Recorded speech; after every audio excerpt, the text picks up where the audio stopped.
12वीं कक्षा का क्या है, दिंगत भाग 2।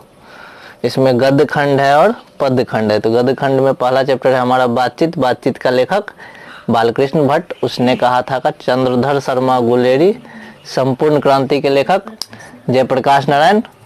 अर्धनारीश्वर के लेखक कौन है, रामधारी सिंह दिनकर। और रोज के लेखक हैं सचिदानंद हीरानंद वात्स्यायन अज्ञेय। ठीक है, एक लेख और एक पत्र के लेखक भगत सिंह है। ओ सदानीरा जगदीश चंद्र माथुर है। सिपाही की मां मोहन राकेश। प्रगीत और समाज का नामवर सिंह। जूठन का है ओम प्रकाश वाल्मीकि। हंसते हुए मेरा अकेलापन का क्या है, मलयज है। तिरिच उदय प्रकाश। शिक्षा जो जय कृष्ण मूर्ति। ठीक है, बातचीत में हम लोग पढ़ते हैं किस चीज के बारे में, किस प्रकार से बातचीत होती है, की जाती है, और किस प्रकार किस तरह के लोग बातचीत करते हैं। उसने कहा में एक प्रेम कहानी है ना, जिसमें कि प्रेम, बचपन में प्रेम होता है, बाद में बिछुड़ जाता है, उसकी कहानी पढ़ते हैं। संपूर्ण क्रांति में हम लोग पढ़ते हैं, ठीक है, चुनाव में होने वाले भ्रष्टाचार के बारे में कि किस प्रकार उसको खत्म किया जाना चाहिए। अर्धनारीश्वर में महिला और पुरुष के बीच जो है बराबरी का समान अधिकार मिलना चाहिए, उसके बारे में अर्धनारीश्वर में पढ़ते हैं। महिला और पुरुष दोनों को समान अधिकार मिलना चाहिए। रोज कहानी जो है किससे संबंधित है, इसमें एक मालती नाम की लड़की होती है ना, उसका जीवन किस तरह से बदतर हो जाता है उसके बारे में पढ़ना है। एक लेख एक पत्र में विद्यार्थियों के लिए विशेष करके है, जिसमें कि विद्यार्थियों के बारे में कहा जाता है कि वह राजनीति में उनको भाग लेना चाहिए, क्योंकि स्टूडेंट को क्या होता है, जानकारी होती है किस चीज का, शासन व्यवस्था का, हमारे देश में क्या चल रहा है उनके बारे में। वो सदानीरा में किसके बारे में है, पश्चिमी चंपारण में है ना, कौन सी नदी है, गंडक नदी के बारे में चर्चा किया गया, किस तरह से वह उस पश्चिमी चंपारण को सींचता है। सिपाही की मां कहानी में क्या है, ये सिपाही युद्ध करता है अंग्रेजों के साथ, यानी कि भारत की तरफ से ब्रिटेन के तरफ से अंग्रेजों के लिए, ठीक ना, ठीक। उसके बाद जो है प्रगीत और समाज में क्या है कि पहले किस तरह से मतलब कि गीत से लिखा जाता था, कहानी लिखी जाती थी, अब किस तरह से लिखा जाता है, यही अंतर है ना। जूठन क्या है, जूठन एक जो है हमारे समाज में जो जातिवाद है, जिसमें कि छोटा जाति निम्न जाति है, लोग उसको जूठा देता है, हमारे जो भी है। तो इन चीज़ों के बारे में पढ़ने वाले। हंसते हुए मेरा अकेलापन में क्या है, इसमें डायरी लिखा गया है। हम लोग जीवन में जो अलग अलग समय में जो कुछ डायरी लिखते हैं, कुछ ऐसी खास बातें, उन चीज़ के बारे में पढ़ना है। तिरिछ जो है खास करके नगर में रहने वाले लोगों का जो व्यवहार होता है गाँव के बारे में, गाँव के लोगों के बारे में या गाँव के लोगों के लिए, तो उसी पर आधारित एक कहानी है।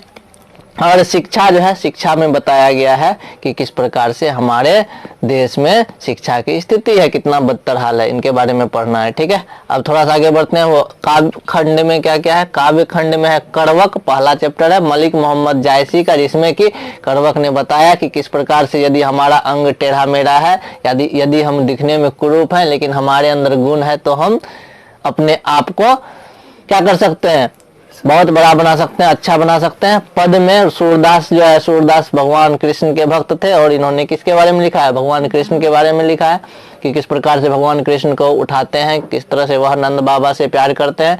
तीसरा है पद, जो तुलसीदास ने लिखा है, भगवान राम के बारे में, भगवान राम तक अपनी बातों को पहुंचाते हैं। और चौथा है छप्पन, नाभादास के द्वारा लिखा गया है ना। नाभादास किसके बारे में, छत्रसाल और भूषण के बारे में बताया, किस तरह से दोनों बहादुर थे, शिवाजी के बारे में नहीं। ये नाभादास छप्पन किसके लिए था, ठीक है, तो छप्पन में किसके बारे में बताया गया, कबीरदास और सूरदास के बारे में नाभादास ने लिखा है। कवित्व भूषण का, इसमें है छत्रसाल और शिवाजी। ठीक है, तुमुल कोलाहल कलह में जयशंकर प्रसाद ने बताया कि पूरा विश्व में किस तरह से कलह कोलाहल है, सब लोग संघर्ष में लगा हुआ है, कुछ न कुछ परेशानी हर आदमी की जिंदगी में आता है। पुत्र वियोग, सुभद्रा कुमारी चौहान, इसमें इसका पुत्र मर जाता है कम उम्र में, जिसके कारण उसकी माँ का क्या हाल होता है ना, उसके बारे में व्याख्या किया गया है। उषा शमशेर बहादुर सिंह, ये उषा जो होता है सुबह सूर्योदय होने से पहले का समय को उषा काल बोलते हैं, और उसकी क्या क्या स्थिति होती है उसके बारे में लेखक ने क्या किया है, कविता के माध्यम से बताया है। जन जन का चेहरा एक, गजानंद माधव मुक्तिबोध, इसमें यही बताया गया है कि पूरा विश्व में जितने भी लोग हैं वो क्या है, सबका एक ही समस्या है, एक ही तरह के परेशानी से जूझते हैं, सबको पैसा चाहिए, सबको घर चाहिए, सबको वस्त्र चाहिए, ये सब चीज। अधिनायक क्या कहा गया, रघुवीर सहाय। अधिनायक मतलब क्या होता है, हम लोग पढ़ते जनगण मन अधिनायक। अधिनायक मतलब कि शासन व्यवस्था, शासन जो चलाता है उसके बारे में बताया गया। अधिनायक का मतलब जो हमारी देखभाल करे, इसके बारे में चर्चा किया गया है। और इसमें खास करके जो है ना हमारे राजनेताओं पर कटाक्ष भी किया गया है। विनोद कुमार शुक्ल मेरे प्यारे नन्हे बेटे को, यानी बच्चा को किस प्रकार से हम सिखाते हैं कि लोहा क्या होता है ना, उससे पूछते हैं प्यार से, और इसी चीज के बारे में बताया गया। हार जीत अशोक वाजपेयी ने बताया है कि जब सेना युद्ध करता है तो कहीं युद्ध में हार जीत होती है तो इसका जो है क्या खुशी कौन मनाता है, नेता लोग मनाते हैं। इसका क्रेडिट कौन लेता है कि हम करवाए हैं, हमारे शासन में हुआ है, लेकिन वास्तविक में युद्ध कौन करता है, सेना युद्ध करता है। अगला है गांव का घर, ज्ञानेंद्र पति के द्वारा। ज्ञानेंद्र पति ने गांव का घर कहानी लिखा, जिसमें कि क्या बताया गया है कि गांव का घर पहले जमाने में कैसा गांव होता था, अब कितना परिवर्तन आ गया है, क्या क्या चीज गांव से गायब हो गया, इस चीज के बारे में बताया गया था। हम लोग ये सारे चैप्टर पढ़ने वाले हैं। अब रस्सी का टुकड़ा। रस्सी का टुकड़ा में एक व्यक्ति होता है, रस्सी का टुकड़ा गिरा हुआ उठाता है और उस पर आधारित कहानी है किस प्रकार से उसको जानबूझ करके फंसाया जाता है। दूसरा है क्लर्क का मौत। क्लर्क का मौत में एक अच्छा व्यक्ति होता है, अच्छा इंसान होता है, ठीक है, जो मिस्टेक से थोड़ा बहुत गलती कर देता है, जिसके लिए वह माफी बार बार मांगता है, नहीं मिल पाता है माफी और उसकी मौत हो जाती है। पेशगी में हेनरी लोपेज के द्वारा लिखा गया पेशगी कहानी है। क्या चीज का कहानी है पेशगी?